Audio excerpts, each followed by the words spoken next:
Boa noite, bem-vindas e bem-vindos a mais um AgroMeeting, o nosso espaço semanal digital da conferência, do debate, da construção de massa crítica sobre as agriculturas de Portugal, o mundo rural e tudo o que envolve. Esta é uma organização da Espaço Visual com o apoio mídia da Voz do Campo, e é um espaço onde trazemos, pensamos nós, e hoje certamente é um desses dias em que trazemos pessoas de referência na sociedade portuguesa e no mundo rural. Hoje o tema da conferência é a agricultura portuguesa, caminhos para um crescimento sustentável. É conferencista Francisco Avilés, é licenciado em Engenharia Agronómica pelo Instituto Superior de Agronomia, pós-graduado em Economia do Desenvolvimento Rural e doutorado em Economia Agrária também no Instituto Superior de Agronomia. É professor catedrático emérito do Instituto Superior de Agronomia da Universidade de Lisboa, na área de Economia e Política Agrícola.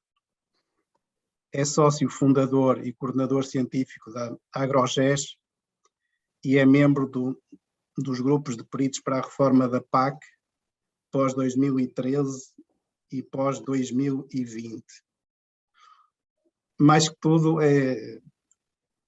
foi meu professor de economia, falámos há bocadinho, há 38 anos, e na minha opinião é uma das pessoas que mais sabe sobre a agricultura portuguesa, quer por ser professor, quer por ser professor catedrático, quer pela sua intervenção na sociedade portuguesa em diversos eventos e também em livros e também como perito que tenha assessorado os últimos governos. Sr. Professor, muito obrigado por estar connosco.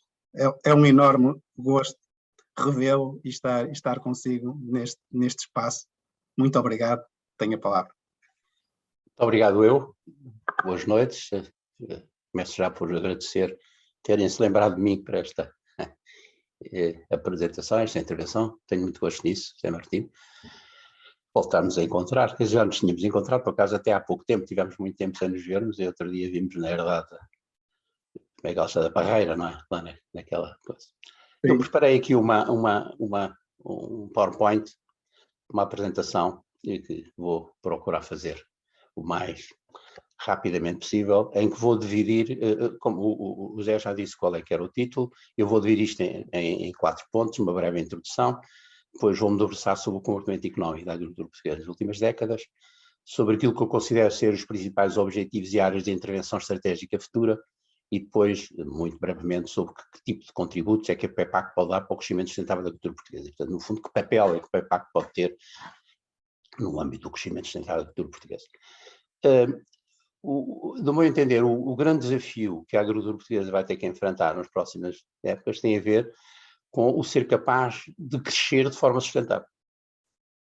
E o que é que significa para mim um crescimento sustentável? Significa o que eu tentei pôr nessa frase que aí está, que é aumentar de forma significativa a produção de produtos agrícolas de qualidade, destinados aos mercados interno e externo, contribuindo para o crescimento do valor acrescentado nacional, seja capaz de promover uma maior segurança alimentar, quer seja a nível nacional, quer seja a nível europeu, ou mesmo a nível internacional, baseada em sistemas de produção agrícola e alimentar economicamente viáveis, ambientalmente sustentáveis e territorialmente equilibrados. Isto, digamos que é um pouco aquilo que eu considero ser desejável que aconteça nos próximos tempos. Vou agora debruçar-me, como aliás já tinha referido, começando por fazer uma análise do comportamento económico da portuguesa nas últimas décadas, passando depois para a identificação dos principais objetivos e áreas de intervenção estratégica a adotar, e depois a identificação dos tais potenciais contributos do PEPAC para o crescimento sustentável da agricultura portuguesa. Eu escrevi recentemente um artigo, que aliás saiu nos artigos técnicos da AgroGES, exatamente sobre esta questão do comportamento económico da agricultura portuguesa nas últimas décadas, portanto, o que é que aconteceu ao produto, ao rendimento, à competitividade e à produtividade da nossa agricultura. E vou, de uma forma rápida, apresentar a evolução de alguns indicadores económicos que eu considero que são muito significativos e muito importantes relativamente àquilo que aconteceu nas últimas 3 décadas. Basicamente, eu tenho aí um primeiro gráfico em que tenho 3 curvas em que considerei um índice 100 em 1990. Cada um desses anos que aí estão são as médias de triénios, porque na agricultura, em termos de análise económica, eu acho que é mais seguro trabalharmos com base em triénios do que estamos a trabalhar com base em anos. E, por outro lado, conjuntamente também, a que eu vou ligar menos importância, quadros em que transformamos essa evolução que está em índices em taxas de crescimento médio anual. O que é que eu queria chamar a atenção desta primeira figura? A curva que aí está em baixo, todas, corresponde a quê? Corresponde à evolução entre 1990 e 2020 do produto agrícola bruto a preço no produtor constantes. Ou seja, aquilo que é o contributo da agricultura para o PIB. E por ali podemos ver que, ao longo destas 3 décadas, houve uma redução muito significativa nesse produto agrícola bruto. Ou seja, que a agricultura, em vez de ter crescido em termos de produto agrícola, reduziu-se. Basicamente, isto é medido como? É medido com mais um valor acrescentado bruto a preço no produtor constantes e aquilo, portanto, que foi gerado durante este período. A outra curva a seguir é o mesmo produto agrícola bruto, mas agora em valor, ou seja, a preços correntes. E, portanto, que nos dá a ideia daquilo que esse volume cresceu, mas agora considerando também os preços dos produtos e dos fatores. E a terceira curva dá-nos aquilo que eu designo para o rendimento do setor agrícola, que é o que resulta da evolução do valor acrescentado bruto, mas agora não só em termos de valor, mas também levando em consideração as transferências de rendimento que são geradas pelas políticas. Daí que eu tenho aí nesses gráficos chamada a atenção daquilo que é a diferença entre a primeira e a segunda curva e a segunda e a terceira curva. A diferença entre a primeira e a segunda curva é que a primeira basicamente considera a evolução em volume e a segunda leva em consideração o efeito das relações de preços entre os preços dos produtos e os preços dos fatores.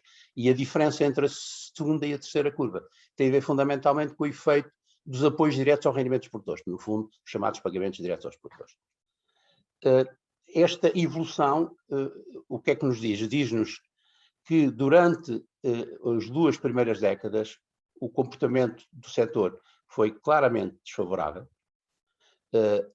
mas que a partir de 2010 assistimos digamos, uma recuperação. Essa recuperação foi pouco significativa no que diz respeito ao produto agrícola bruto em volume, portanto, no fundo, aquilo que é a contribuição para o PIB, mas já foi mais significativa quando consideramos o PAB em valor e, particularmente, quando consideramos o rendimento do setor agrícola. Porque é que essa evolução foi mais favorável em termos destes últimos 10 anos? Veremos depois um pouco mais à frente, mas em grande medida porque os diferentes fatores que explicam o comportamento destas curvas tinham jogado desfavoravelmente até aí e depois passaram a jogar favoravelmente, mais à frente referirei isso. O segundo gráfico, a segunda figura que tenho, Zé, podes avançar, tem a ver agora não com os resultados económicos do setor, mas sim os resultados médios nas explorações agrícolas, em que, mais uma vez, tenho aí 3 curvas. A curva inferior dá-me a evolução da competitividade média das explorações agrícolas portuguesas. A outra dá-me a evolução do rendimento médio das explorações agrícolas e a outra acima a evolução da produtividade média das explorações agrícolas portuguesas. Isto são calculados com base quer no rendimento dos fatores, quer no valor acrescentado líquido, por exploração agrícola, portanto em termos médios nacionais, e no caso dos resultados para a competitividade é com base nos valores de preço no produtor constantes. Os outros 2 levam em consideração os valores, mas deflacionados pelo IPIB. Daquilo que se pode chamar a atenção aí, são basicamente 2 coisas. Por um lado, a diferença que existe entre a curva inferior e a outra, ou seja, a diferença entre a competitividade e o rendimento, que resulta do efeito das políticas, mais uma vez, o papel que as políticas tiveram no sentido de fazer com que uma agricultura relativamente pouco competitiva, que aliás perde competitividade ao longo do tempo, nestes 30 anos perdeu cerca de 15 pontos percentuais em termos de produtividade, de qualquer maneira conseguiu ter um comportamento relativamente positivo, digamos, na parte final. A diferença que existe entre a curva de baixo e a curva de cima, ou seja, entre a competitividade e a produtividade, basicamente resulta de quê? Resulta de que houve uma relação entre os preços agrícolas e não agrícolas, uma relação que foi claramente adversa à agricultura portuguesa. A agricultura portuguesa acabou por ter um comportamento relativamente positivo do ponto de vista em termos de produtividade média, mas essa produtividade foi erodida, digamos, foi desgastada pelas relações dos preços em geral. Não estou aqui a falar dos preços dos produtos e dos fatores, estou a falar do conjunto dos preços agrícolas face ao conjunto dos produtos dos preços não agrícolas. Mais uma vez, aquilo que a gente pode aqui se aperceber é que o comportamento foi claramente desfavorável, particularmente no que diz respeito à competitividade, nos primeiros 30 anos, portanto, no fundo, até 2010, a competitividade baixou do índice 100 para o índice 63, entre 1990 e 2010, mas depois começou a recuperar. Recuperou nos primeiros 5 anos desta última década e, mais significativamente ainda, nos últimos 5 anos. E isso, obviamente, teve consequências também positivas do ponto de vista do rendimento das produções agrícolas. O que é que explica este comportamento positivo da produtividade dos fatores de produção? É aquilo que eu procuro mostrar aí nessa outra figura, em que tenho mais uma vez 3 curvas, tenho a maioria das 3 curvas, em que debaixo de tudo dá-nos o quê? Dá-nos a produtividade dos consumos intermédios. A outra dá-me a produtividade do fator terra e a de cima de todas dá-me a produtividade do fator trabalho. Ou seja, aquilo que caracterizou a produtividade dos fatores de produção em Portugal foi uma evolução bastante positiva do ponto de vista do fator terra, do fator trabalho, também positiva do ponto de vista do fator terra e muito negativa do ponto de vista dos fatores intermédios. Aquilo que no fundo aconteceu é que uma evolução da produção, do valor da produção, ou em volume, que não foi muito significativa, de qualquer maneira ela foi obtida com cada vez menos mão de obra, com uma área agrícola cultivada cada vez menor, mas à custa de um volume cada vez maior de fatores intermédios e de bens de capital. É isso que eu tento mostrar na última figura que aí está, que vou apresentar, que já devem estar fartos de figuras, em que basicamente tenho aquilo que são os indicadores de base. O que é que eu aí gostava de chamar a atenção? Chamar a atenção de que a quarta curva, portanto, que é a azul mais clarinho, dá-me a evolução do valor do volume de produção, portanto, o que aconteceu ao volume da produção, que no fundo acaba por ser o valor da produção a preços constantes, não é? O que é que aconteceu à evolução da superfície agrícola cultivada, que é abaixo, no 69, o que aconteceu à evolução do número de explorações e o que aconteceu à evolução do número de unidades de trabalho agrícola. E daqui podemos ver que a evolução do volume da produção foi sempre mais favorável a partir de praticamente do ano 2000 do que aquilo que aconteceu do ponto de vista da superfície agrícola cultivada, do número de explorações e das outras, ou seja, ganhos de produtividade que eu atrás sinalizei, quer no conjunto dos fatores de produção em relação à exploração agrícola, quer em relação ao fator terra e particularmente em relação ao fator trabalho. Mas quando nós olhamos para a curva que está em cima de todas, o que é que essa curva nos dá? Dá-nos a evolução dos consumos intermédios e de capital. Ou seja, o que cresceu, a quantidade de bens intermédios e de capital que foram necessários para produzir o volume de produção que foi sendo obtido. O que mostra claramente que há aqui um problema tecnológico significativo. Nós, para conseguirmos fazer crescer o nosso volume de produção, precisamos de utilizar quantidades muito mais significativas, proporcionalmente muito mais significativas, do ponto de vista dos fatores intermédios. Aquilo que eu basicamente aqui referi, do ponto de vista da evolução, quer em relação às últimas 3 décadas, está aqui agora depois resumido. Portanto, temos um decréscimo de produto agrícola bruto nacional de menos 1,3% ao ano, uma quebra da competitividade média das explorações de menos 0,6% ao ano, e uma evolução ligeiramente positiva do rendimento médio. Esta evolução positiva do rendimento médio resultou fundamentalmente do crescimento muito favorável que se verificou das transferências de rendimentos geradas pelas políticas. Mas o que interessa aqui chamar mais a atenção é o que aconteceu na última década, e que é essa que nos interessa agora mais. Passares para o slide seguinte, e temos esta última década, tivemos uma inversão significativa nas tendências negativas observadas até agora. Ainda não é uma coisa excepcional. De qualquer maneira, passámos de um crescimento do produto agrícola negativo a positivo, de menos 1,4 para 1,1.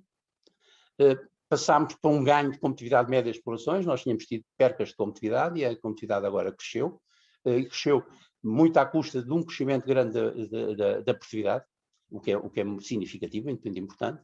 E, finalmente, houve um aumento do rendimento das explorações também bastante significativo, face àquilo que aconteceu anteriormente e mesmo em relação àquilo que aconteceu nos outros setores da economia. Ou seja, tivemos 3 décadas no seu conjunto, tiveram um comportamento desfavorável no nosso setor, mas o setor melhorou muito nesta última década. E, portanto, a questão que eu gostaria agora de abordar, também de uma forma relativamente rápida, era um bocadinho quais são os fatores que foram determinantes desta evolução, que jogaram negativamente nas primeiras décadas e que jogaram positivamente na última década. Um primeiro fator tem a ver com a questão das transferências de rendimentos geradas pelas políticas. Os rendimentos, os resultados económicos das explorações são muito influenciadas pelos pagamentos diretos aos produtores em vigor, quer seja do primeiro, quer seja do segundo pilar, mas sobretudo do primeiro pilar.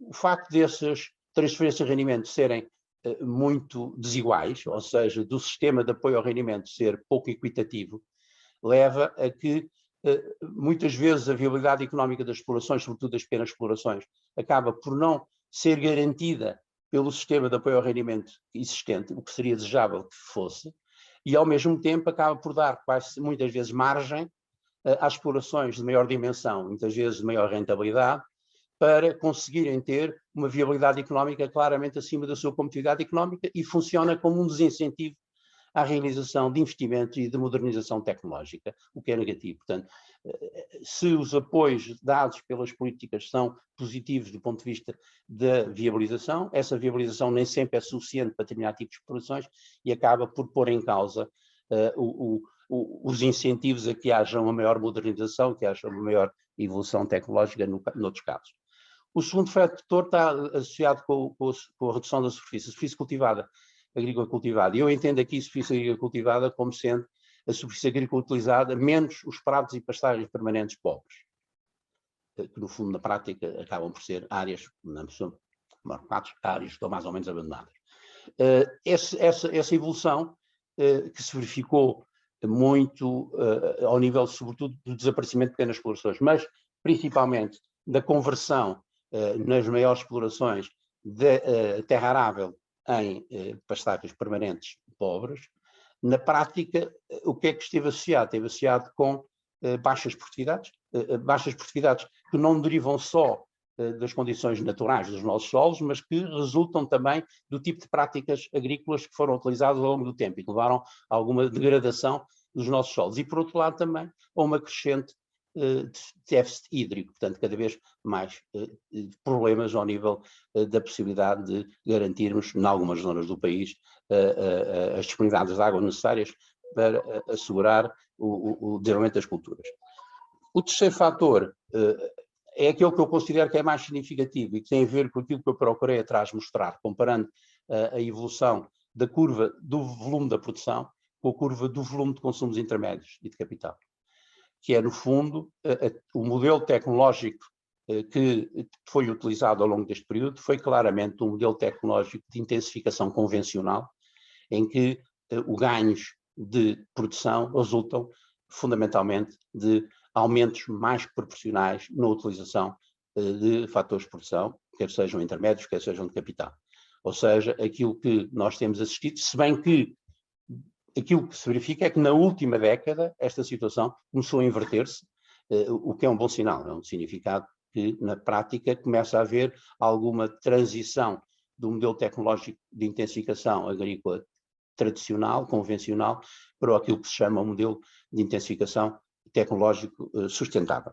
Finalmente, um outro aspecto muitas vezes a gente se esquece e que ignora, ou pelo menos não se identifica como sendo importante, e que neste caso mostrei atrás que era muito importante, que é, de facto, nós temos uma produtividade que cresceu mais que a competitividade. E porquê? Fundamentalmente porque as relações de preços entre os preços agrícolas e não agrícolas foram muito negativas, muito desfavoráveis ao setor agrícola.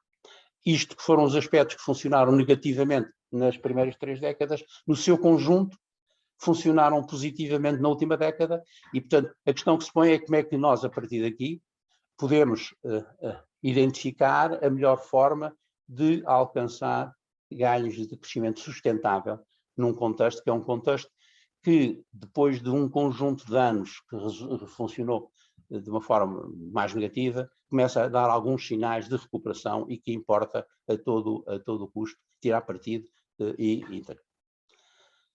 Eu costumo dizer que existem basicamente 3 condições fundamentais para que nós sejamos capazes de ter um crescimento sustentável nos próximos tempos. E isto resulta muito de facto nós não temos uma agricultura, nós temos muitas agriculturas, e o Zé Martins sabe-se muito bem, não é? Portanto, no fundo temos condições hidrofoclimáticas muito diferentes, temos condições socioculturais muito diferentes, temos condições técnico-económicas também muito diferentes. E, portanto, para que a gente consiga assegurar um crescimento sustentável, vai ser necessário criar condições político-institucionais capazes de garantir simultaneamente coisas muito diferentes, não é? E eu considero que nós podemos, digamos, arrumar da forma que aí tenho. Por um lado, vai ser indispensável promover ganhos crescentes de produtividade económica naqueles sistemas e estruturas de produção agrícola que são capazes de competir no contexto de mercados cada vez mais alargados e concorrenciais e crescentemente sujeitos a uma procura alimentar cada vez mais exigente, quer do ponto de vista da saúde humana, quer do ponto de vista do ambiente, mas ao mesmo tempo assegurar a viabilidade económica daqueles sistemas de ocupação e uso dos solos, agrícolas e florestais, que sendo produtivos não têm, no entanto, condições para vir a ser competitivos nas condições de mercado existentes, mas podem desempenhar funções muito relevantes, quer do ponto de vista da gestão dos recursos naturais, solo e água, quer do ponto de vista da descarbonização da economia, quer do ponto de vista da preservação da biodiversidade, quer do ponto de vista das paisagens agrícolas, quer do ponto de vista da coesão económica e social das zonas rurais. Ou seja, temos que pensar um pouco as intervenções futuras, levando em consideração estes 2 tipos de atuações, ou 2 tipos de intervenções. Por um lado, garantir maior competitividade económica em alguns sistemas que têm condições para o vir a ser, de facto, e, por outro lado, a viabilidade económica daqueles sistemas que não pretendem vir a ser competitivos são, no entanto, decisivos, fundamentais, do ponto de vista de alguns objetivos de natureza ambiental que pretendemos assegurar. E isso vai implicar, claramente, incentivos à inovação e à internacionalização do sistema agroalimentar e florestal. A inovação vai ser fundamental, quer para maiores ganhos de produtividade económica, quer para uma maior viabilidade económica dos sistemas que vão ter outros tipos de funções. Para mim é claro que a conclusão destes 3 objetivos vai depender do nosso tecido empresarial. Aliás, aquilo que eu acho que aconteceu nos últimos 10 anos foi muito porque o tecido empresarial agrícola em Portugal, rural, portanto agrícola rural em Portugal, organizou-se mais, qualificou-se mais, mostrou-se mais dinâmico, mais inovador, tendo opções produtivas e tecnológicas que são mais viáveis do ponto de vista económico e adaptando-se a novos modelos tecnológicos e também esforços no sentido de uma maior gestão sustentável dos solos e preservação da biodiversidade. E, portanto, a questão central vai ser como potenciar as possibilidades que existem da promoção do tecido empresarial agrícola e rural em Portugal.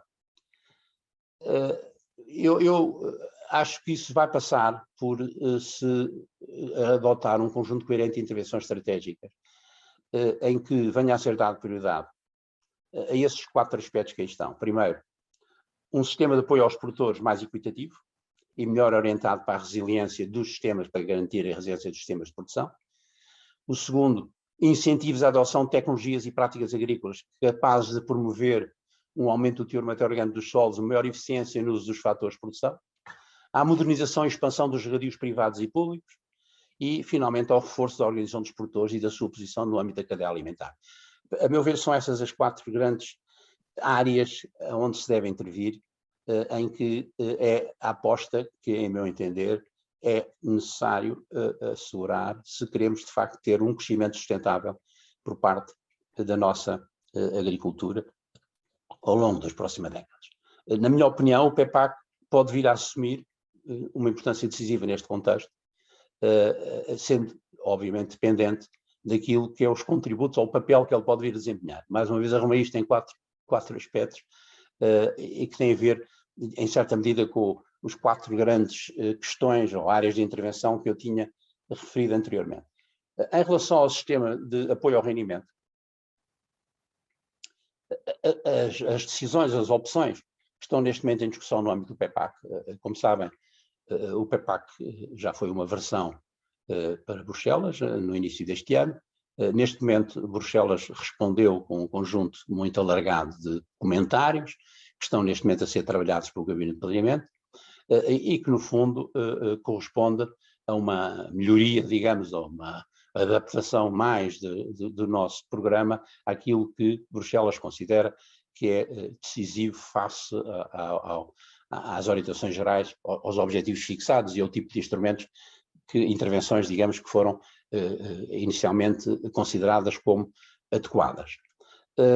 Aquilo que se está a fazer no âmbito da arquitetura dos apoios ao rendimento, que no fundo tem a ver fundamentalmente com os pagamentos diretos aos produtores do primeiro pilar, ou aquilo que se está a propor fazer, eu acho que é um contributo muito positivo do ponto de vista de um aumento da equidade no sistema de distribuição. Uma coisa que eu achava, aliás, escrevi-o N vezes usando esta parte, que devia ter sido começada há 10 anos, para não ser tão doloroso algumas das consequências que vão resultar, nomeadamente de se adotar um processo de convergência total até 2026 do pagamento base. Não é?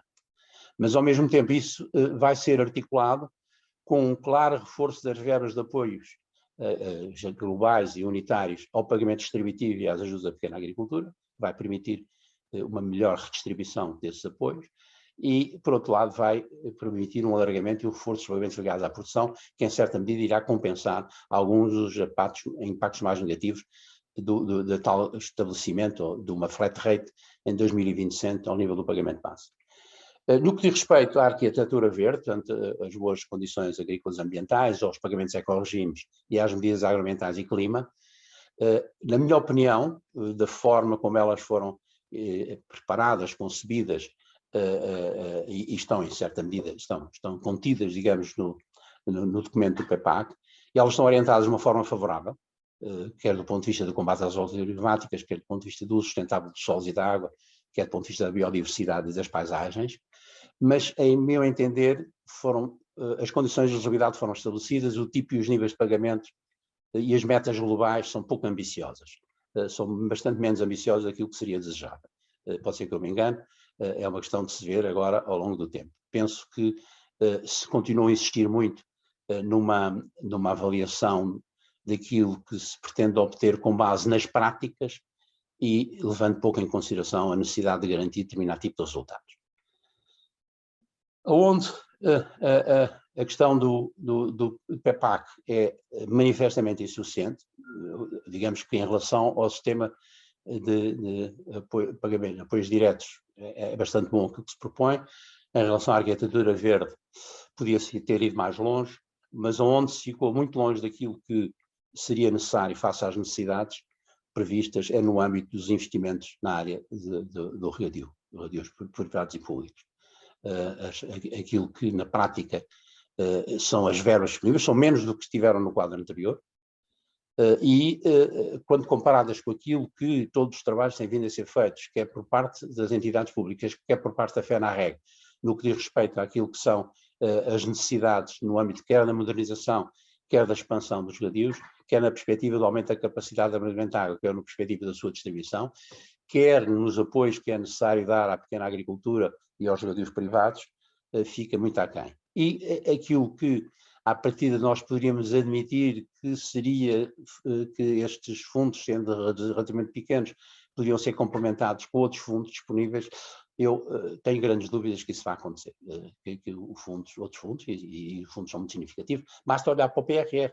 O PRR, aquilo que há do ponto de vista da agricultura, é a gestão dos recursos hídricos no Algarve e o Pisão, o Crato, não é? A barragem do Crato, e mais nada, quando há tantas coisas que seriam necessárias de ser feitas.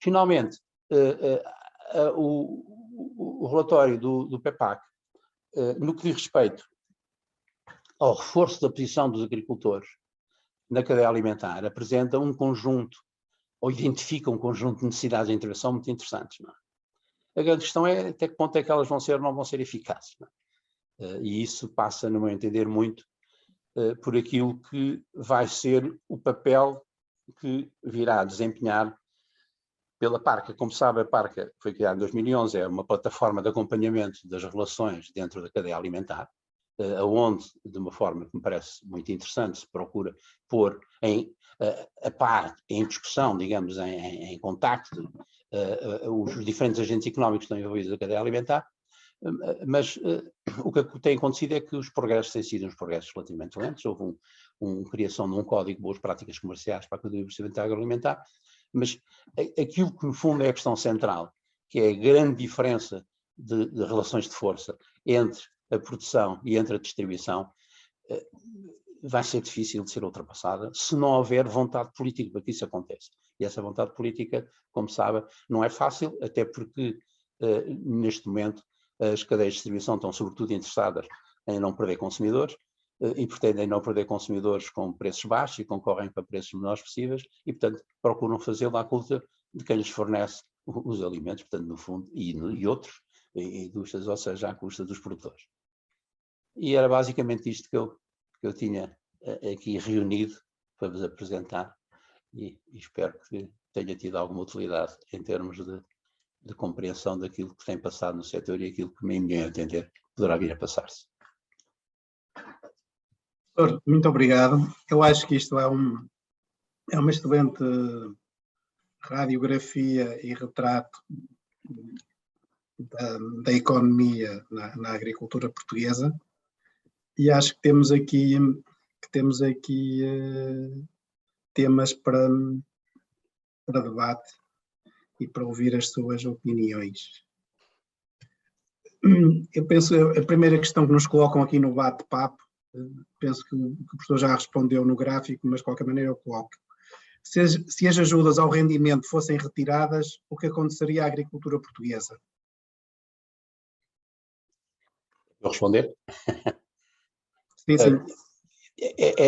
Há uma diferença muito grande. Eu não tenho agora aqui, mas como sabem, há determinadas explorações agrícolas, determinados sistemas de produção que beneficiam de apoios muito mais significativos que outros, não é?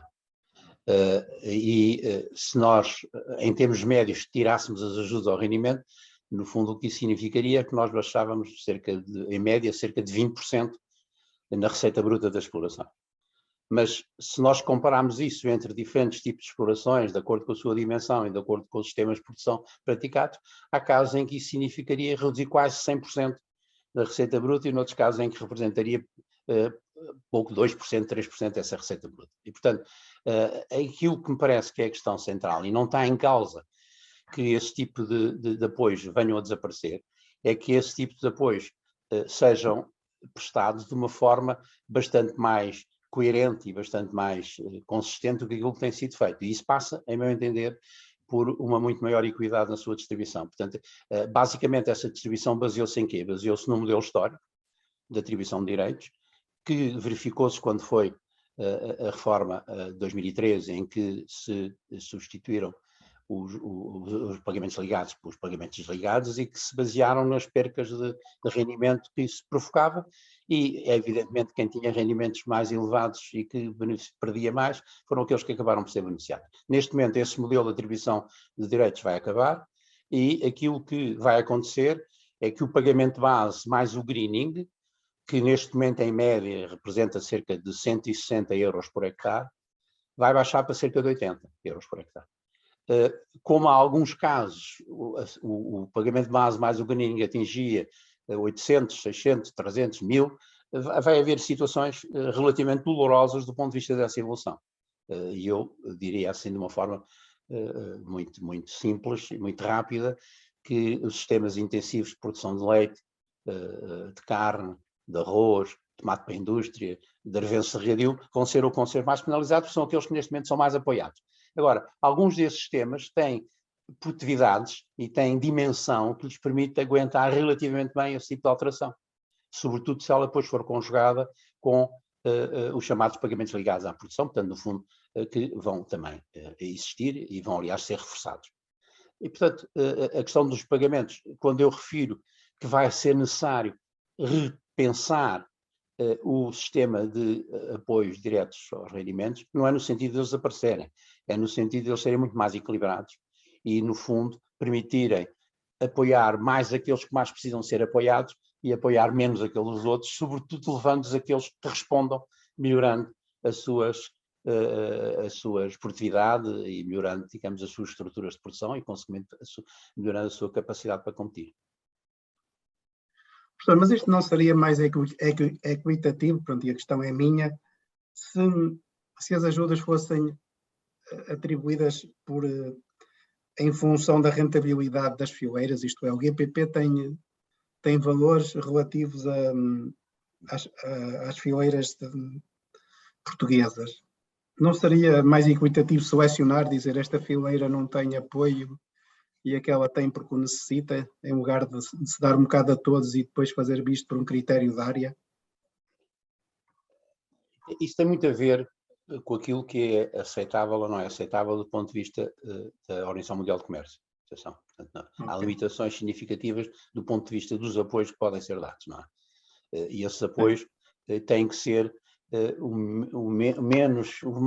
digamos, os mais genéricos possível, portanto, e não apresentar-se para não distorcer os mercados, não é? Fundamentalmente. Sim, não é? Sim, portanto, claro. É complicado estar-se a fazer uma abordagem desse tipo, independentemente de uma abordagem desse tipo, também poder ser injusta, no sentido em que, dentro de uma mesma fileira, existem situações completamente diferentes. Aliás, quando a gente analisa quais são os apoios que recebe, por exemplo, as explorações de leite, ou recebe as explorações de milho, ou recebe as explorações de tomate, a gente verifica que existe uma diferença imensa do ponto de vista do pagamento base, de valores muito dispares, porque exatamente eles têm a ver com situações que são situações históricas.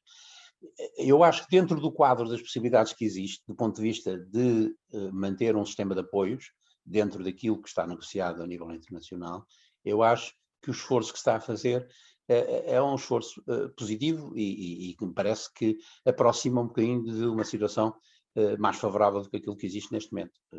Mas não sei dizer, aliás, nós AgroGES temos feito uma série de ensaios, digamos, que aliás vamos mal a gente saiba exatamente o que é que vai acontecer do ponto de vista do PEPAC, vamos tentar depois publicá-lo e fazer, e há diferenças muito, muito significativas em termos regionais e em termos de sistemas produtivos à partida, e encontrar um sistema que seja um sistema razoável do ponto de vista de apoios não é fácil. De qualquer maneira, aquilo que eu penso que está a fazer é mais favorável, é mais razoável do que aquilo que existia até agora. Até porque vai fazer-se uma outra coisa, que é a possibilidade de haver mais gente a concorrer aos direitos, não é? Portanto, até agora os direitos estavam limitados a uma superfície, que era a superfície em que esses direitos estavam atribuídos, não é? Agora não, agora vai abrir. Sim. E, portanto, isso pode ir até mais longe, vamos ver com consequências. Porque quanto mais área for, menos é o valor por hectare. Próxima questão. Que diferenças substanciais não decorrentes das imposições legais europeias existem entre o PDR 2020 e o PEPAC? Um elaborado em Bruxelas e outro elaborado em Lisboa. São duas coisas muito diferentes, não é? Vamos ver. O PDR tem a ver fundamentalmente com a aplicação das medidas do segundo pilar. Quer seja agroambientais, quer seja apoio às regiões desfavorecidas, quer sejam os apoios ao investimento, quer sejam os apoios setoriais, não é? O PEPAC basicamente tem medidas do primeiro e do segundo pilar. Portanto, o PEPAC é um plano estratégico, como se diz, da PAC, em que Bruxelas define um conjunto de objetivos, são 3 objetivos gerais, e para cada um desses objetivos gerais temos 3 objetivos específicos, temos ao todo 9 objetivos específicos, 3 na área económica, 3 na área ambiental e 3 na área do território, se quiserem, e depois põe à disposição dos Estados-membros um conjunto de intervenções, de medidas de política, que eles deverão utilizar no sentido de conseguirem concretizar os objetivos visados nas condições específicas de cada um desses diferentes Estados-membros. E esses meios de intervenção vão muito além daqueles que faziam parte do PDR, porque não só consideram as medidas do segundo pilar, portanto, no fundo, exatamente aquelas que eu há pouco referi, como consideram também as do primeiro pilar. E, nesse sentido, o PEPAC é muito mais completo que o PDR em certa medida, o PDR é uma tradução para Portugal daquilo que são as orientações que nós pretendemos que se estabeleçam entre nós, de um conjunto de orientações de Bruxelas, não é? E que tinha a ver com a reforma anterior. Tinha a ver com a reforma entre 2000 e... Agora já me estou a baralhar nos anos. Entre 2013 e 2020, não é? Este agora vai ter... Atrasou-se e, portanto, vai ser entre 2023 e 2027, não é? Mas de qualquer maneira também já está a ser implementado. E, portanto, são duas coisas um bocadinho diferentes, dois conjuntos um bocado diferentes. O PDR 2020 tinha a ver exatamente com a maneira como Portugal se propunha utilizar as verbas disponíveis no âmbito do segundo pilar e com o conjunto de medidas que fazem parte do segundo pilar da PAC. O PEPAC tem um âmbito muito mais alargado porque envolve o primeiro e o segundo pilar e, como sabe, os dinheiros do primeiro e do segundo pilar são praticamente idênticos, não é? Um bocadinho mais do primeiro pilar que do segundo pilar, não é? Aliás, agora fica mais no primeiro pilar que do segundo, na medida em que o governo português propõe fazer uma transferência de verbas do segundo pilar da ordem dos 85 milhões de euros ano para o primeiro pilar. Obrigado. A próxima questão. Que caminho têm feito as organizações de produtores e até onde podem ir? São mesmo uma mais-valia? E as cooperativas? Eu não sou um especialista em organizações de produtores, mas eu acho que sem organizações de produtores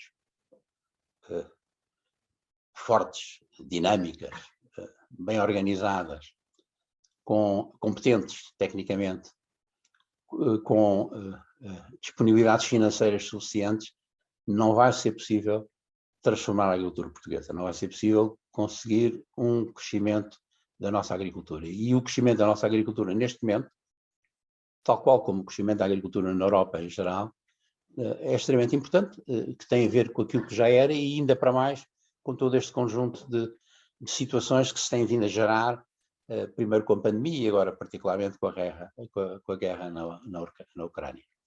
Portanto, para mim é indiscutível a importância decisiva das organizações de produtores. As organizações de produtores têm vindo a pouco e pouco a ganhar competências, têm vindo a profissionalizar-se. Há uns anos atrás, as organizações de produtores eram um bocadinho umas coisas que as pessoas se juntavam para ficar com os subsídios. Hoje em dia já não são isso, em muitos casos. Já são organizações que apoiam tecnicamente, que apoiam profissionalmente, que facilitam as relações entre os produtores e as indústrias. Eu acompanho muitas as associações de produtores de tomate, porque é um setor que eu, por variedíssimas razões, tenho feito numerosos estudos, e é muito importante a relação que existe entre as associações de produtores e a indústria em relação a uma data de coisas, que têm a ver com decisões de produção, que têm a ver com a fixação de preço, etc. E, portanto, eu acho que isso é central. As cooperativas, no fundo, acabam por ser uma outra forma de organização de produtores, não é? E que deve ser encarada e que, mais uma vez, a questão aqui é um bocadinho o problema dos cooperantes, não é? Sim. Não fui muito convincente, mas pronto. Não. Eu acho que a questão das cooperativas é que tem um peso histórico, não é? Um peso histórico e uma tradição que, na minha opinião, tem impedido a inovação e a forma de trabalhar e a respectiva eficácia, professor. Por isso é que... Tens toda a razão, na minha opinião, eu não queria ir muito por aí. Sim, mas o que acontece é que as organizações de produtores, e sobretudo as não cooperativas, como são mais recentes, automaticamente não têm esse peso da tradição atrás, não é? Claro, portanto, não são, e portanto conseguem ser mais dinâmicas e mais inovadoras. Agora, o que me parece é que os pacotes de ajudas, na minha opinião, quer o PDR 2020, quer o PRODER, quer o PDR 2020, quer o PEPAC, deveriam ter um pacote de ajudas para as cooperativas, não é? Tem uma especificidade que não tem nenhuma das outras organizações, é que recebem toda a gente, ou seja, todo produtor, mesmo aquele micro, não é? Ou aquele nano produtor. Isso tem um peso muito, muito grande no funcionamento. Passamos à próxima questão. Que diferenças existem entre o pacote de ajudas europeias em Portugal e Espanha, dado que este país condiciona muito o valor de venda dos principais produtos agrícolas nacionais? Eu não tenho acompanhado muito o que é o PEPAC em Espanha, não é? O PEPAC em Espanha é mais complicado que o nosso, na medida em que há muitas especificidades regionais, não é? E, portanto, há uma série de influência das autonomias regionais na própria formulação do PEPAC. E eu tenho que confessar que não acompanhei, tenho acompanhado em relação a alguns setores em concreto, quando me procuram e perguntam em setores para os quais, por exemplo, o caso do tomate, por exemplo, portanto, em que é muito importante o que é que se passa de um lado e do outro, porque no fundo vão ser muito diretamente, concorrem muito diretamente uns com os outros, ou com o arroz, ou coisas. Mas não sei muito bem o que é que está posto em cima da mesa, mas no fundo o PEPAC espanhol acaba por ter que ser um bocadinho uma versão espanhola daquilo que Bruxelas propõe que todos os Estados-membros façam, não é? Que é, vocês têm estes objetivos que devem ser atingidos, escolham aqueles que considerem como sendo os mais significativos, mais relevantes do ponto de vista das vossas características, edafoclimáticas, socioestruturais, técnico-económicos, etc., não é? Regionais, e dos instrumentos disponíveis, que são basicamente as medidas do primeiro e do segundo pilar, das verbas à vossa disposição, como é que as vão utilizar no sentido de tentar atingir esses objetivos. Portanto, é isso que cada um dos Estados-membros fez no âmbito do PEPAC, e é isso que neste momento Bruxelas está a discutir em relação a cada um dos Estados-membros, chamada a atenção para este aspecto ou outro. Há um elemento que neste momento também não se sabe muito bem o que é que vai dar e que é um bocadinho perturbador, se quiserem, é como é que as decisões que foram tomadas no âmbito do Green Deal se vão refletir nos PEPACs, não é? Porque inicialmente a ideia era não deixar que os Estados-membros elaborassem os PEPACs sem haver os regulamentos relativos à estratégia do parado ao prato e de outras coisas, não é? E depois conseguiu-se não fazer, mas ficou desde logo decidido que a Comissão, a certa altura, nas recomendações que fizesse a cada um dos diferentes Estados-membros, deveria chamar a atenção daquilo que era necessário ajustar nos respectivos PEPAC em função dessas coisas. Agora, também neste momento, as questões que se põem relativamente à questão de algumas medidas mais na perspectiva ambiental, mais verde, digamos, pelos impactos negativos que podem vir a ter na produção,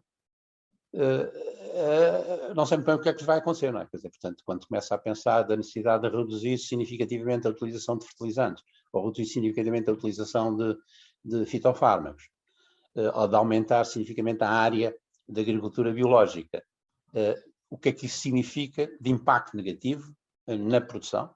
Em termos quantitativos, a questão aqui pode haver em termos qualitativos, mas o nosso problema nos próximos tempos vai ser um problema quantitativo, não é?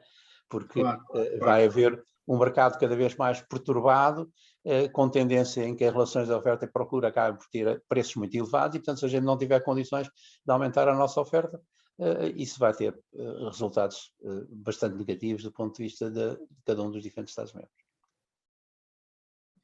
Portanto, aqui nesta questão levanta-se uma dúvida que gostava de saber a sua opinião. Porquê é que os preços, em norma, os preços dos produtos agrícolas espanhóis são mais baixos, são mais baratos que os portugueses? É só questão da escala ou também há outras razões que o explicam? Como os custos de produção? Sim, os preços dos produtos, não é? Eu, por exemplo, sei lá, há determinadas fileiras, por exemplo, o caso que estivemos cá a falar a semana passada, do morango. Não é? O morango praticamente não se desenvolve em Portugal porque a Espanha condiciona o preço e, pronto, como isto, muitas outras produções. Eu acho que tem muito a ver com a escala e tem muito a ver também com as organizações de mercado, não é? Vamos lá ver. Ou em igualdade de circunstâncias do ponto de vista de produtividade e do ponto de vista tecnológico, à partida, os custos de produção poderiam ser relativamente semelhantes, a não ser que os preços dos inputs fossem muito diferentes, não é? Mas isso não garante que depois o preço, quando se forma no mercado, seja necessariamente o mesmo, ou seja, próximo. Não é? A sensação que eu tenho é que nós, neste momento, deixámos de ter interesse no morango, passou-se para a framboesa, neste momento já é para o mirtilo, portanto, tem vindo uma evolução, porque, no fundo, a pouco e pouco vamos apercebendo que os mercados nos estão abertos, e para o custo de produção que nós temos condições de produzir as coisas, é aquilo que nos é mais favorável. E, obviamente, aí a concorrência, e depois já não é só a concorrência da Espanha, é a concorrência de Marrocos, Norte África, etc., não é? Portanto, que tem condições, custos e dimensões diferentes em relação a muitas coisas, não é? Eu, de qualquer maneira, muitas vezes a ideia de que há, digamos, imperfeições nos mercados muito significativas entre Portugal e Espanha, eu tenho algumas dúvidas, não é? Acho que é mais em termos de diferenças de ponto de vista de escala e por vezes também do ponto de vista de distâncias a percorrer e de capacidade de organização ao nível dos mercados, que leva a que haja essas diferenças e que, portanto, nos cabe a nós tentar resolvê-las e ultrapassá-las. Ok. A próxima questão. O valor da inflação nos fatores de produção irá ser incorporado nos preços de venda dos produtos agrícolas? Eu creio que esta questão é de 1 milhão de euros, não é? Sim. Vai depender muito, não é? Porque o que é que nós temos vindo a assistir? Nós temos vindo a assistir a aumentos significativos, alarmantes nos fatores de produção. Eu há uma semana, 15 dias, pediram para eu fazer uma intervenção. Aliás, já há muito tempo que eu não fazia uma intervenção presencial numa jornadas internacionais da batata. E aquilo que me pediram para eu tratar era a escalada de preços e as suas consequências em geral e, obviamente, para a cultura da batata em particular, para a qual eu não sabia o suficiente para poder dizer coisas muito, muito relevantes. De qualquer maneira, aquilo que eu tentei chamar a atenção foi,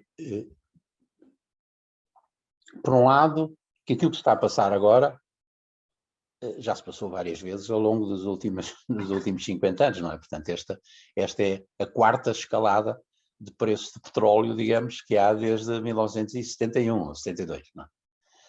Esta é a segunda nos últimos 15 anos, não é?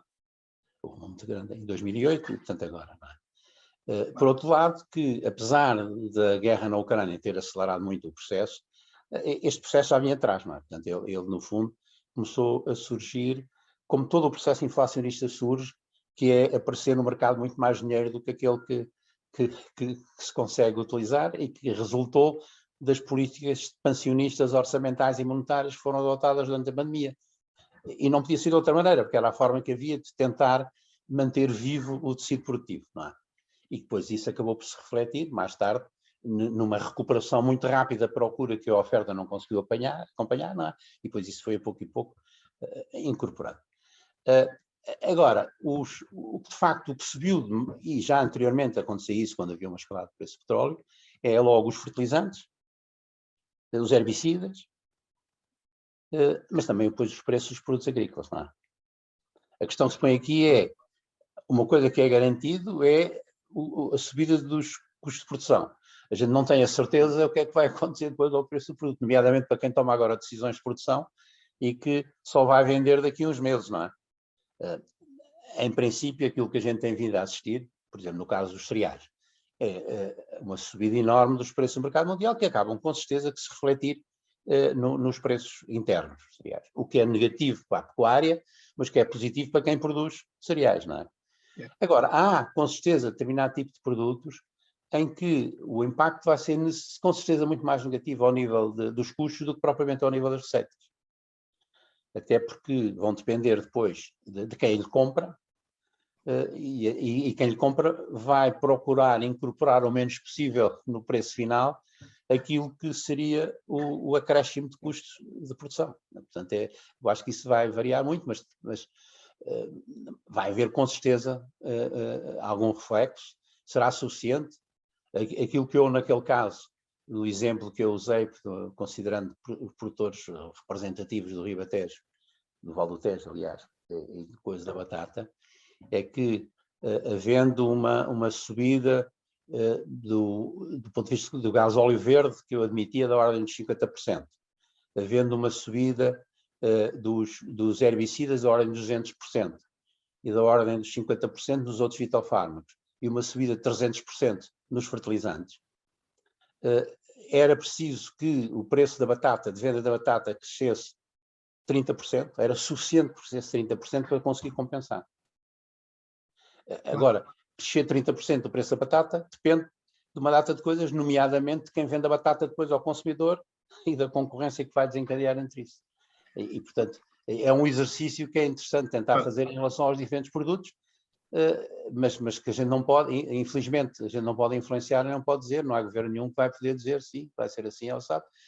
Quanto muito aquilo que o nosso governo fez, antecipando-se um bocadinho, que não tem a ver com isso, mas eu aí posso dizer que tive alguma responsabilidade nisso, é que considerando a crise pandémica e considerando um impacto muito negativo que o processo de convergência total iria exercer sobre determinados sistemas de produção, foi reforçar significativamente os pagamentos ligados à produção.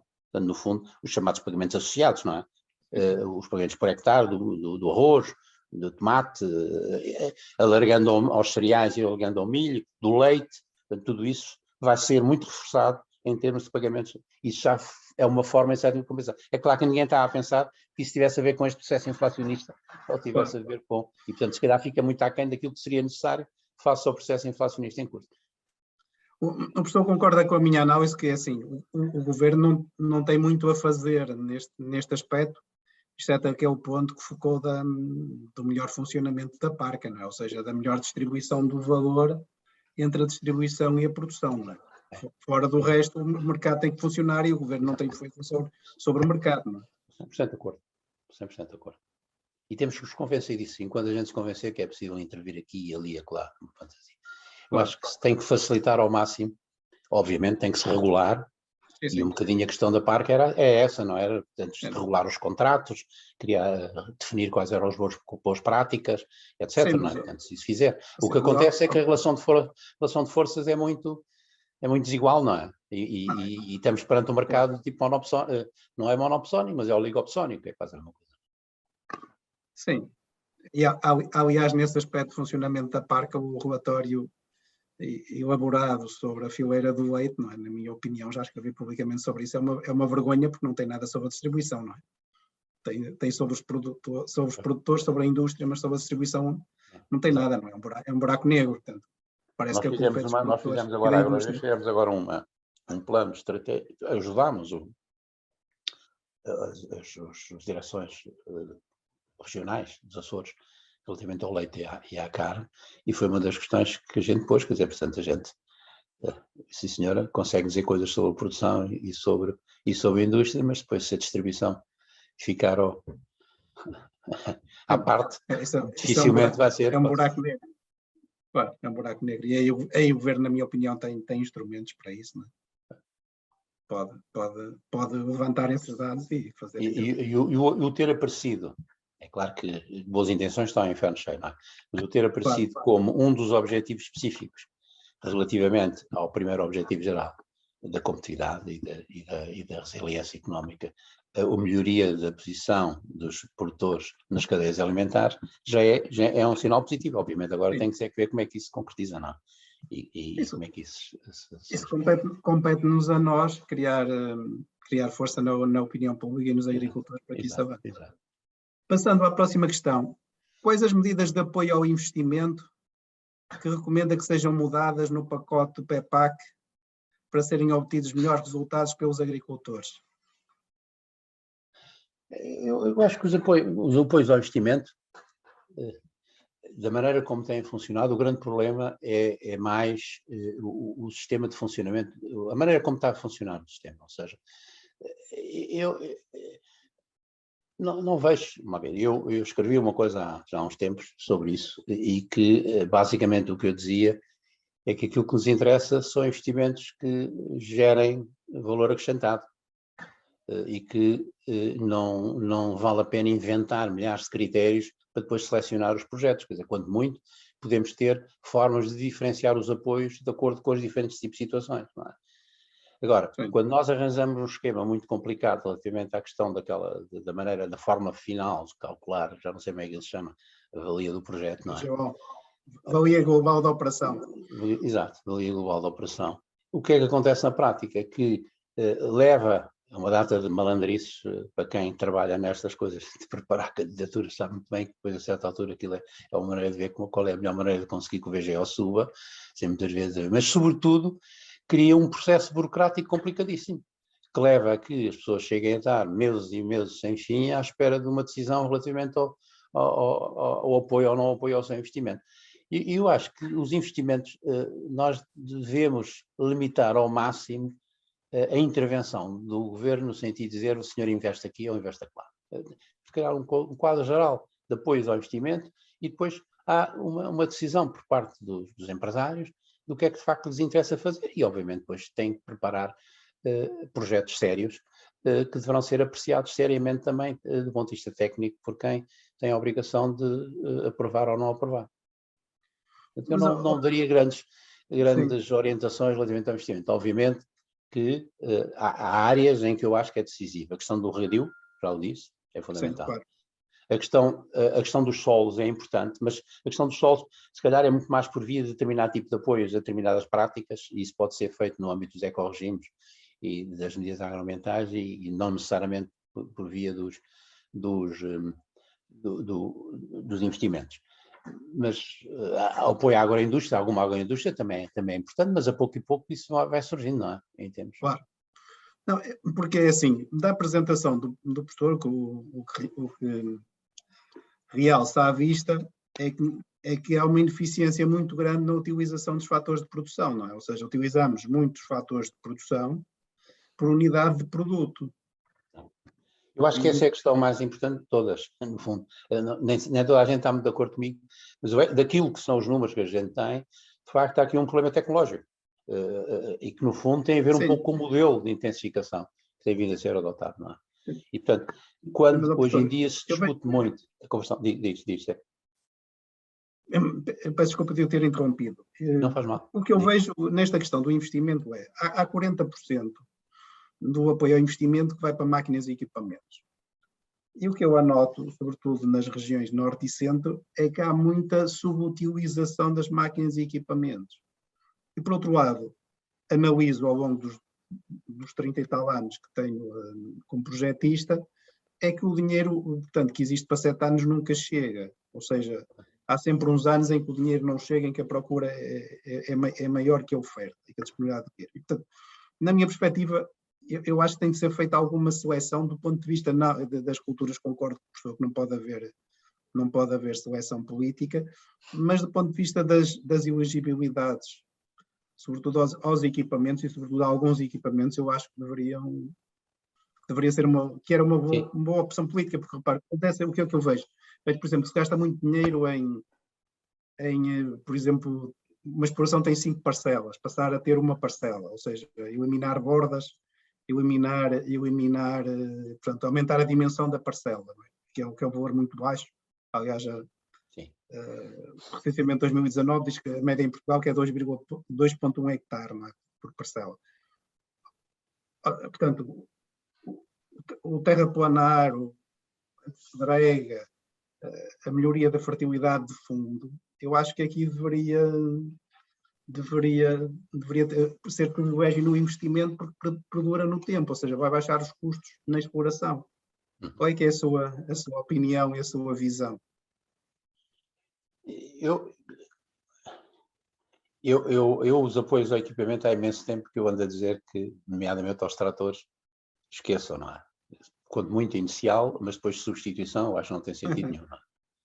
E é o que se tem vindo a fazer, claro. Não é? Portanto, mas inventa-se dizendo que não, porque agora o trator que a gente está agora a substituir é um bocadinho melhor que o outro, não é?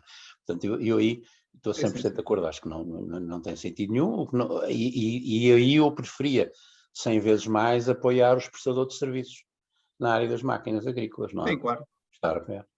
Até porque eu considero que É de muitos dos acordo. problemas que existem do ponto de vista da dimensão das explorações, a questão do emparcelamento, eu acho que o emparcelamento, a melhor forma de tentar ultrapassar os resultados negativos que existem para as explorações da falta de escala por via das parcelas, seria ter um sistema eficiente de prestação de serviços, que é um bocadinho assim, por serviços externos que acontece.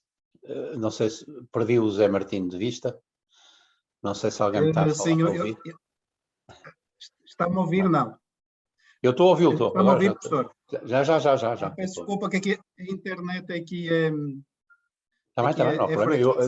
Eu por acaso achei que até podia ser eu, mas eu estava aqui a ver-me, por isso. Não, tá. Já estamos outra vez.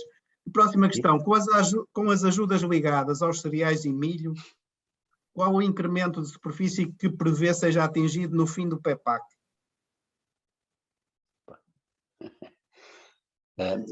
Eu peço desculpa porque a minha cabeça para números está péssima, mas há previsões feitas, quer pelo Gabinete de Planeamento, quer por nós agrogés, numa tentativa de verificar até que ponto a autenticidade, isso na medida em que, eu imagino que saibas, nós estamos a fazer a avaliação ex ante do PEPAC, não é? E, portanto, acompanhamos e agora estamos exatamente agora a avaliar as metas e essas coisas todas. E, portanto, existe, mas eu não sei dizer, a minha cabeça para números neste momento já não. Mas a previsão, o aumento das ajudas, no fundo, nomeadamente no caso dos cereais, e nomeadamente no caso do milho, foi obviamente pensada muito não tanto em aumentar, mas ao manter. No caso, por exemplo, do leite, a possibilidade de haver um apoio adicional ao sistema de produção de leite por via dos apoios ao milho silagem, para exatamente compensar dos impactos negativos que o processo de convergência total vai ter sobre os resultados económicos das explorações leiteiras. Portanto, há aqui um elemento que não tem a ver só com o objetivo de aumentar a produção. Obviamente que no caso, por exemplo, dos cereais de inverno, a ideia é tentar reduzir a nossa dependência em relação ao exterior, não é? Portanto, deixarmos de ter um autoprovisionamento de 10% para passarmos a ter 20% ou 25%, não sei, ou 30%. Mas essas previsões são sempre difíceis, não é? Quer dizer, o melhor de tudo é fazer como aquela coisa, os melhores prognósticos são no dia a seguir ao jogo de futebol, não é? Portanto, nesse caso, no fim do jogo, é esperar para ver. A próxima questão também é sobre futurologia. Na sua perspectiva, até onde podem ir as exportações de produtos agrícolas nacionais? Eu acho que podem crescer. Não tenho dúvidas nenhumas, não é? É claro que nós também temos uma capacidade de produção limitada, não é? Quer dizer, a gente também não podemos, mas que podemos vir a crescer as nossas exportações em várias áreas, particularmente no caso das hortícolas e das frutas, não é? Do vinho, do azeite. Isso eu não tenho dúvidas nenhumas. Agora, até onde, não sei dizer, não é? Até onde não sei dizer, é? Em termos de coisa. Mas que é possível fazer crescer, e que aliás temos vindo a verificar que sim, não é? É indiscutível, não é? E tem sido, às vezes quando a gente faz uma apreciação mais negativa daquilo que aconteceu do ponto de vista do setor económico, não podemos esquecer que a questão das exportações é um aspecto muito positivo, não? Que normalmente não se reflete da forma como a gente trata a questão do produto agrícola bruto e tudo, não é diretamente, mas que é um sinal da dinâmica da nossa agricultura, indiscutivelmente, não é? Indiscutivelmente. Muitas vezes aquilo que se acha é que pelo facto de termos uma boa exportação, haver uma melhoria tecnológica significativa, haver empresários mais dinâmicos, nós estamos no melhor dos mundos. Não estamos no melhor dos mundos. Portanto, normalmente aquilo que eu tenho procurado dizer é que uma andorinha não faz a primavera, é preciso muitas andorinhas, não é? E é preciso que tudo aquilo que é um conjunto de melhorias, de inovações, etc., que beneficiam, neste momento, um número já relativamente significativo, mas ainda muito pequenino do número de agricultores, passe a generalizar-se para todos, para que possamos beneficiar de muito mais, de resultados muito melhores em tempos futuros. Sim. Obrigado. A instalação de jovens agricultores é uma mais-valia para Portugal ou as ajudas de primeira instalação são um instrumento caro e pouco eficaz para rejuvenescer o setor, sendo neste caso preferível apoiar mais os agricultores de meia idade? Não sei responder.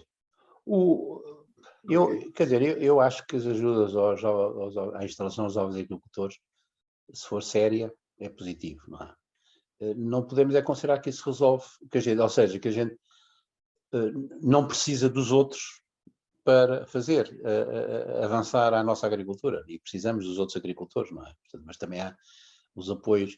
Neste momento, aliás, os casos em que eu tenho acompanhado, agora já não muito diretamente, de instalação dos jovens agricultores, a gente faz as contas e com todas as implicações e obrigações que existem, a gente chega ao fim e fica na dúvida se a ajuda que lhes é dada não é comida toda por um conjunto de grandes exigências e de impostos que se pagam logo, não sei o quê. Não. Portanto, não sei até que ponto é que é assim tão significativo e tão eficiente. Não é? Agora, se deveríamos apoiar menos, na Europa há quem considere que não há razão nenhuma para apoiar os jovens agricultores. Nós devemos apoiar os agricultores e os jovens há outros que consideram que os jovens agricultores... Eu continuo a achar que é muito importante rejuvenescer o nosso tecido empresarial, indiscutível. Não é? Agora, se os apoios que são dados neste momento são os mais indicados, há casos que são, outros casos não são, não é? Mas o que significa é que nós, no fundo, temos tão poucos jovens agricultores que também não é por via daquilo que a gente vai aumentar esse número de agricultores que nós vamos conseguir ter um crescimento mais significativo da nossa agricultura e, portanto, é indispensável o apoio aos outros setores, não é? A questão aqui é muito... o cobertor é um só, não é? Portanto, quando a gente puxa para um lado, um fica com as pernas de fora, o outro não fica com a cabeça, não é? Entende?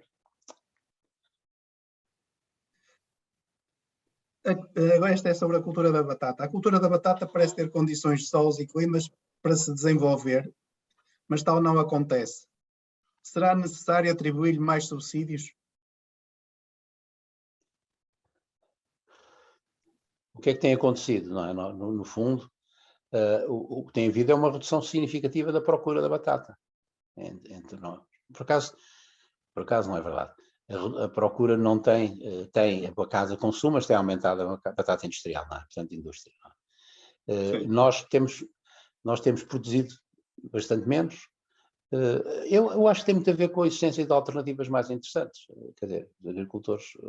E um outro aspecto que, quando a gente olha para aquilo que foi a evolução nestes últimos anos, do ponto de vista da cultura da batata, que a gente verifica é que há grandes oscilações de preços, não é?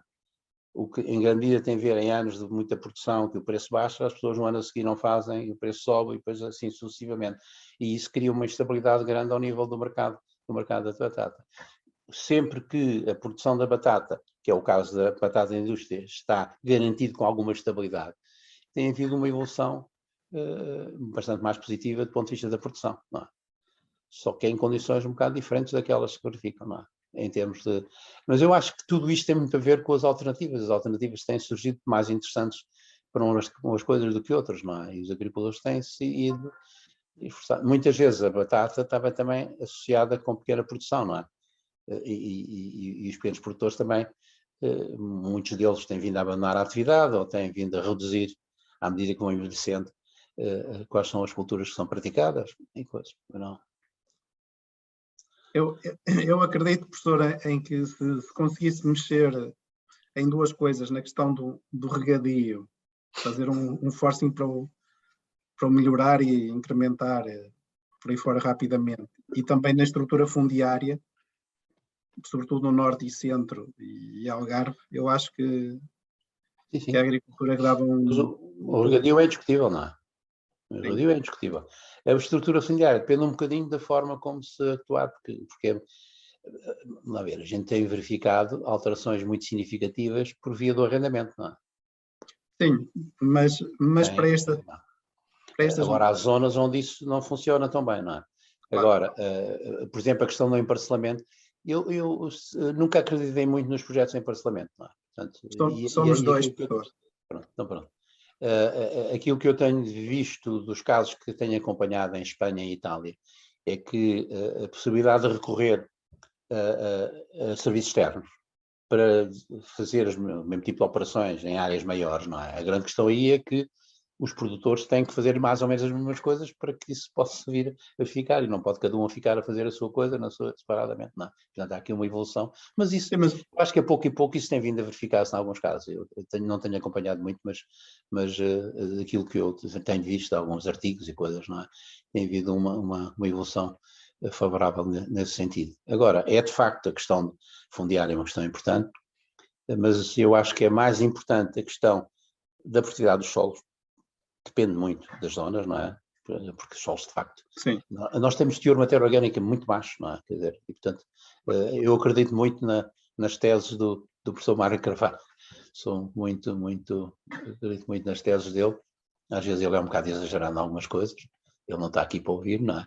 Mas acredito e acho que se nós pusermos a questão do solo e da água no centro das nossas preocupações, muitas das outras coisas poderão vir a ser ultrapassadas, não é? Porque a dimensão em solos conseguimos garantir uma melhoria das funções do solo e ao mesmo tempo garantir disponibilidades de água, resolvemos às vezes problemas de escala. Ou seja, a escala deixa de ser tão importante como é, de outra maneira. Pois, a próxima questão é mesmo essa do cansaço. Estou a falar. Dizias, perguntava a próxima questão é mesmo essa que estava a falar. O que pensa da agricultura de conservação e de precisão? Eu acho que é indiscutível, não é? Acho que, aliás, quando se fala hoje em dia num modelo de intensificação sustentável, passa fundamentalmente por uma utilização mais eficiente dos recursos, não é?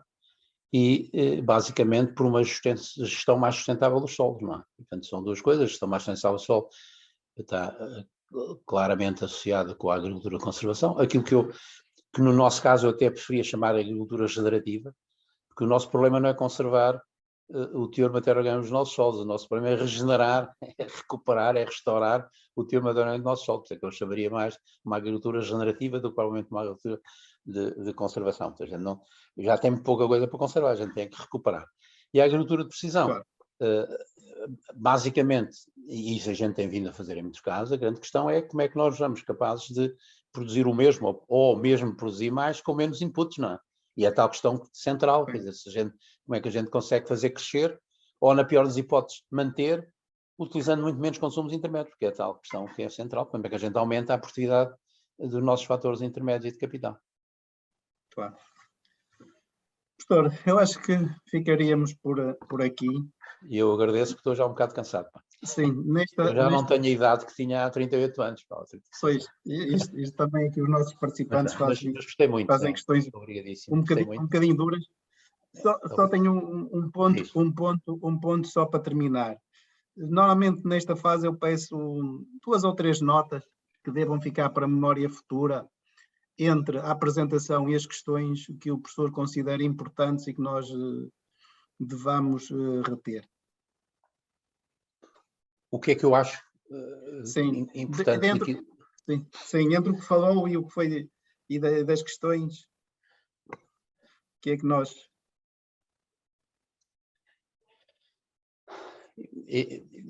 Quer dizer, eu acho que conseguirmos... Tem havido uma discussão grande, às vezes não explícita, mas implícita entre nós. Há uns que parece que acreditam, a nível europeu e a nível nacional, que o nosso problema não é produzir. Não temos nada que produzir mais, quer dizer, já se produz muito, não? A gente temos produção satisfatória. Aquilo que a gente tem é que, basicamente, ter uma contribuição positiva do ponto de vista ambiental, do ponto de vista territorial.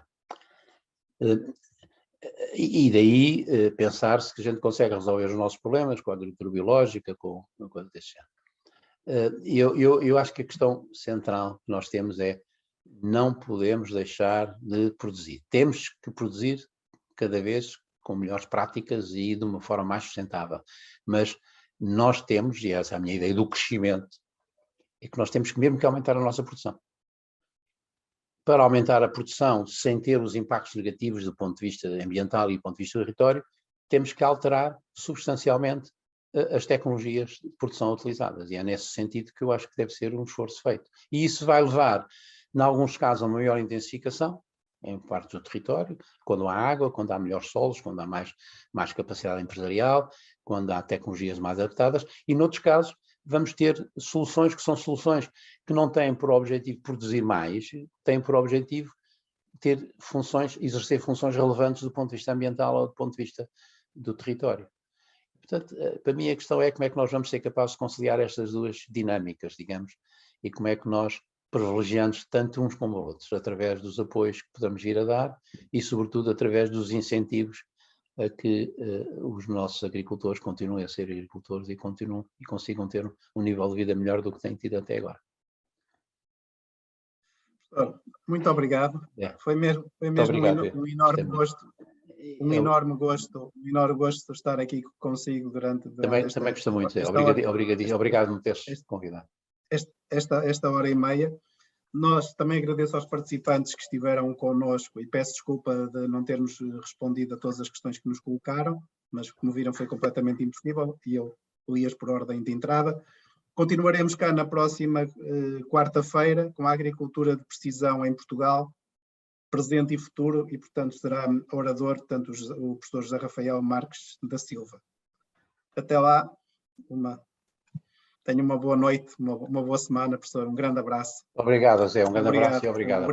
Até um dia destes. Obrigado. Uma boa noite. Com licença.